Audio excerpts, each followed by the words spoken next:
Oh, look at that ball flight. 3 floors higher, dead straight. At that right to left wind, that thing was holding its line.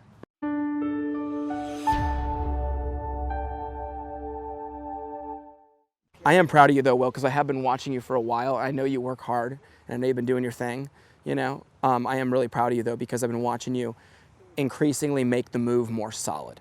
Now, today's the day though. Today's the day that we're gonna make this move super efficient. I want you to know exactly what impact needs to feel like to get that ball doing what it needs to do.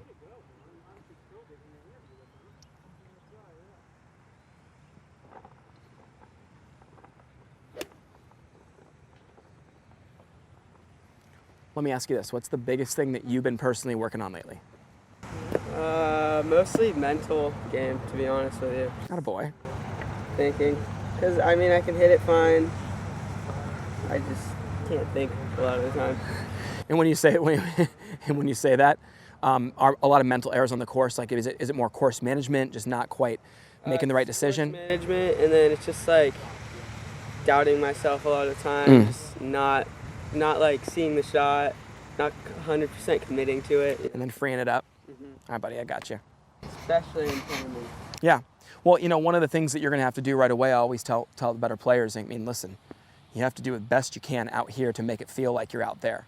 And that's where, you know, I believe for you, you want to have more of a, you don't have to go through a full pre-shot routine every time. Maybe you do that one of every 5 balls, one of every 10, one of every 20. I don't care. Maybe you have a segment of your practice session where you're doing that every time. But the number one thing I would tell you is you should at least back off the ball, connect to your target, connect to a spot in line with your target, and reset yourself. Just doing that and then changing up the angles, sometimes practicing half your session on the left side of the range, going over to the right side of the range, changing the shadow, changing the wind, all that stuff, right? That kind of gets golfers feeling different. It does help a lot. So there are things you can do with your practice. You know, before we even get going with the actual lesson and talking about some swing, that would be the number one thing I would tell you. Other thing, man, I feel bad about even, no, I got to give this away because, yeah, there's some personal stuff that we do with our students that you can get them to practice a certain way and they shoot lower scores based upon just the way they practice. When you show up to the course, right away, just get on both sides of the hole from 3 feet. So you got a right to left and a left to right. Just make 20 in a row on each side before you do anything. Okay, you come out here and then you could show up your wedge distance control. Just make it simple. How far back are you taking it? And what is your pace? Keep the pace consistent, count the same count every time. Change the distance you take the club back based upon how far you want to hit it, right? So you have that. And then you do simple stuff, like you actually try to hit greens in regulation, you know? Maybe you pick 18 greens, do 6 with lower irons, 6 with mid irons, 6 with long irons. And have, you know, we can do that here on this range, which is pretty cool. You know, there's a variety of greens out there. And then you just go by if it's landing on the green or define it for yourself. Then you can pick 14 fairways. And you can vary them with the width and the, you know, and where, in the angle at which you're hitting it. And then that can help you chart that. Okay, but if you practice some simple things that you'd be actually doing on the golf course with the same intent, you would find that it would actually get a lot more familiar because you're trying to maybe beat the numbers that you did the previous week or had, referring to if we're hitting 7 to 14 fairways and now you're on the 14th and you've hit 7 out of the 13 so far. Well, that last drive becomes a little bit more, you know, a little weight on that now because you're trying to, yeah, so that's something that you can do. We can do that with all aspects of the game, but what I like doing is just breaking it down to, okay, here, wedges, driver, irons, go over and you have your putting to be real specific. And this is being very general. You can be even more specific and say, you know, with your putting especially, what are the putts you have to make versus the ones that statistically you shouldn't make? And really practice the ones you should be making all the time. Okay. Yeah. So little things like that. So we can go over stuff like that later, but I just wanted to at least get that out. Let's take a good look at that right now. Okay. Club is that, bud? 6 iron. Okay. Now ready? Right foot 1 more inch that way.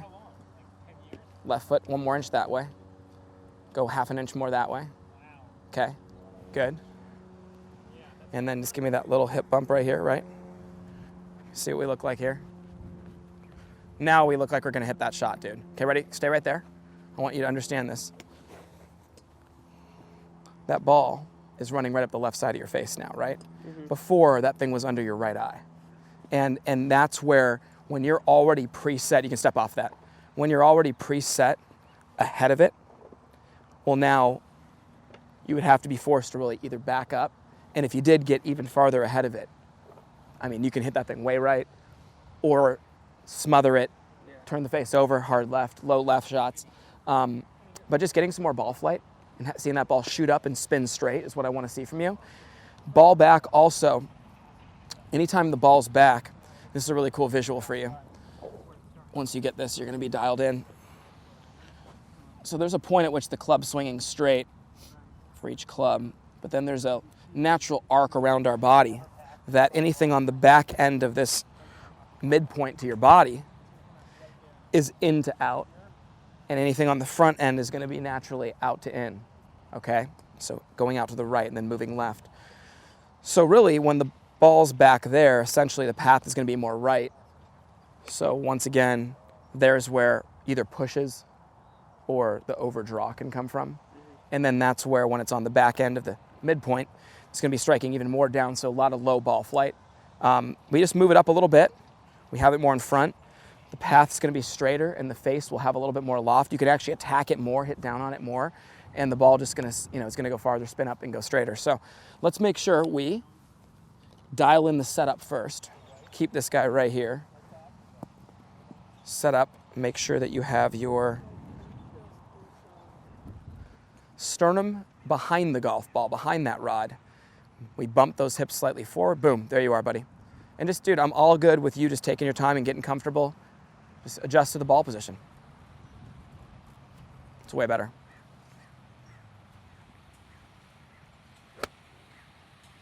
Good swing, dude. Let's get that thing to fly a little straighter in a second here. I got you on that. Hey, that's the one thing that I'll tell you, though. You're seeing it at Augusta National this week. For you, at your age, to set yourself aside from the rest, and I even watched it at the Ladies Amateur this last week. There's some where the ball flight comes in and just doesn't have a chance of holding certain greens. You know that, right? Yeah. And then there's the ones that just, that ball just takes off. It penetrates, but it just floats because it has that tight spin to it. A lot of that is as a result of having the right ball position, because that does create the right angle to make it spin up. Now, it's important, for you especially, dude, that ball, and there's times where you can punch one or do whatever to hit it low, where yeah, put it back, whatever you got to do. But for you, you got to really be good about this, because that ball flight will just really trap down and get almost too hot to really hold a green. Yeah. Okay? So make sure, even exaggerate a little bit more. Get that thing off, if there was a logo off the left side of your chest, I want that ball position underneath that logo, okay? That's good right there.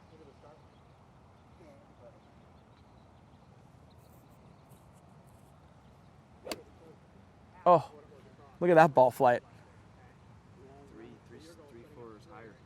3 floors higher, dead straight. Yeah. At that right to left wind, that thing was holding its line.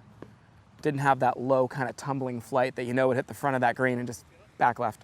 Yeah, some greens I can't even hold. I got you, bud, and especially. Yep. You can't roll it up because there's bunkers everywhere. No, I know. You know what's funny? It's not just you though at that golf course. I hear a lot of the players come and tell me, it's a tough course, "Oh, the cost." Yeah. You can go nuclear there. Yeah, isn't it? It's super high. Isn't it also to where sometimes when you land short it stops, but then you land it on and it's gone? Yeah. The greens are pretty inconsistent there. Yeah, it's tough. That's tough. Cool stuff.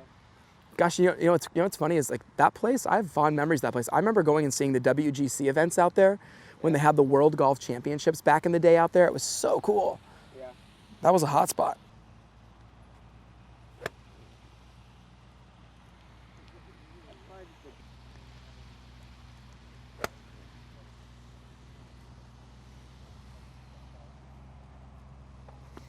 Well, come over here, buddy.